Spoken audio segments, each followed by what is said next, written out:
Could Apple be next when it comes to foldable displays? They could be. Find out next on TGiTECH.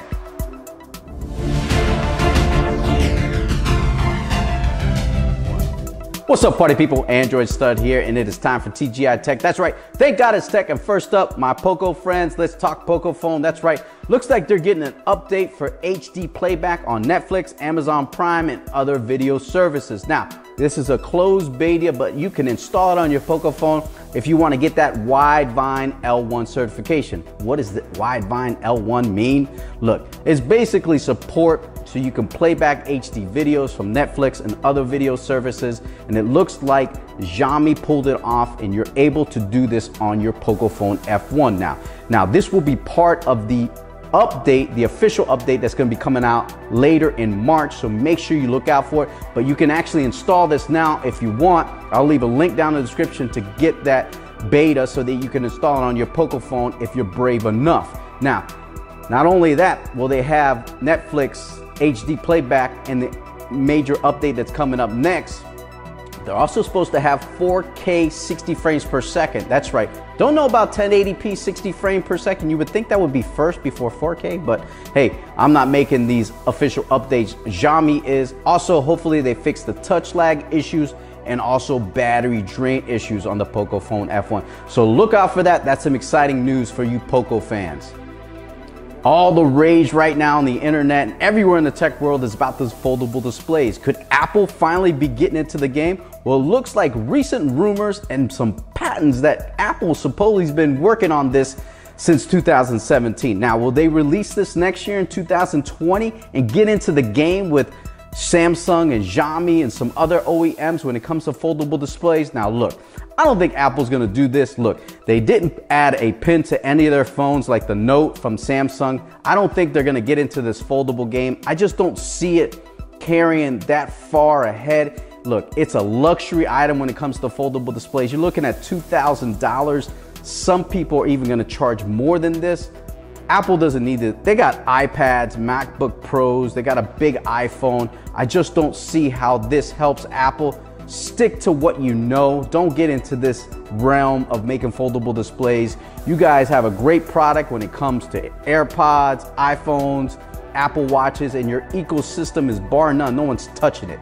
You're gonna be all right.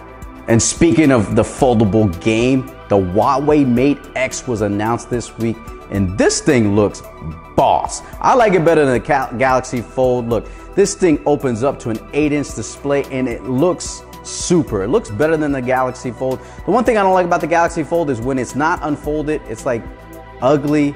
Now this doesn't look as ugly, and when you open it up, it looks really nice. Now, there's some question about unfolding this and folding this, if the display's actually gonna hold up. I'm not sure if it will. Look, it's an 8-inch display and it looks beautiful, but the price, missed me with that. $2,600. You're looking at almost $3,000. Let me see. Pixel 3 XL, iPad, trip to the Bahamas. There's a lot of damn things you could do with $3,000. Look, the price is too damn high for this thing and all the other foldable displays. It's just not practical for people. I know this technology is gonna cost a lot of money. I said it, look, it's not gonna be $5, but my God, we're pushing towards $3,000. That's a down payment on a house for some people, a down payment on a car for a lot of people. You don't need to be spending that much money on technology. I don't think it's worth it. I have enough big display phones that I can manage every day. The Motorola Razr? That's right, you remember this phone. Everybody had this phone. It was hot. You keep it in your pocket, whip it out, unfold it. It was a sick device when Motorola released this back in the day. And it's coming back under the same name, but a little different. That's right, it's gonna be a foldable display, but this one won't be big like the Galaxy Fold or the Mate X from Huawei. It's gonna be a smaller phone factor. It's gonna fold real small. You're not gonna be able to unleash it into a big giant display.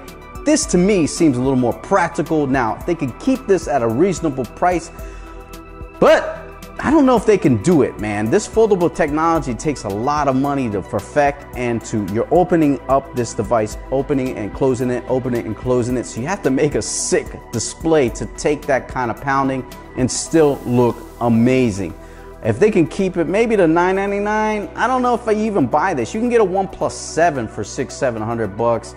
You can get the Pixel 3 XL for $700, the S10e for $750. Don't know if you need this device exactly. It's more of a trendy device, but let's see when it comes out. It could be something that's acceptable. Maybe it's $599. I'm not sure if they can even price it that low, but if they do, this could be a home run for Motorola when it comes to foldable technology. Looks like Vivo's got a new device, the Vivo iQOO or iQOO, I'm not sure, but this looks like a gaming beast of a phone. You're looking at 12 gigabytes of RAM. It charges in as fast as 45 minutes. It's gonna have a big boy processor. It's gonna have the in-display fingerprint reader. It's gonna have a bezel-less display. The pop-up camera that Vivo is pretty good at, but I'm not sure about the UI. I know on some other Vivo phones, the Next S, that was a great device, but the thing that suffered was the actual user interface. If they could put stock Android on this or something that's a little bit more tasteful when it comes to a UI, I think I would go for it. But Vivo has done some innovative stuff and I respect that. So I'm interested in this phone. This thing looks like it could be a beast. It probably will be a beast. At 12 gigabytes of RAM, come on. It's gotta be. And look out, that OnePlus 7 is gonna have 12 gigabytes of RAM too. Sony's got a new line of phones. That's right, there's Sony Xperia 10 and the Xperia 10 Plus, and also the Xperia 1 that is not out yet. But you can pre-order the Xperia 10 and 10 Plus right now on Amazon and Best Buy. They're coming in at about $350 and $429. This looks like a cool display. I kind of like it. Then I was looking at it and I'm like, nah, I don't really want a tall phone like that. It's a 21:9 ratio. Look, these are mid-tier phones because they have the Snapdragon 630 and 636 respectively. Not sure about the cameras. Sony does make some good cameras though, even on their mid-range phones.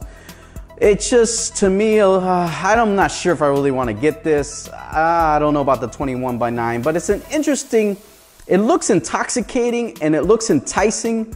I don't know if it would be something that I would use on a day-to-day basis. I'm kind of stuck between the Xperia 10 and the 10 Plus. The Xperia 10 is like 6-inch. The Xperia 10 Plus is a little bigger at 6.5. I'm not sure if that's something I want to rock and roll on a day-to-day basis. That's going to do it for TGiTECH right here on Android Stud. Thanks so much for watching. You could follow me on Twitter, Instagram, at Android Stud. Please leave a comment down below. Like this video, join the party people. That's right, become part of the channel here on Android Stud. You can subscribe and be part of the party people like I said, and enjoy all this fun each and every week. That's gonna do it. You guys let me know what you guys think about this foldable display technology. Is Apple gonna get into the game? Not sure about it. And how about your Pocophone? Got some exciting updates coming, so stick around for more here on Android Stud. I'm out of here. Peace.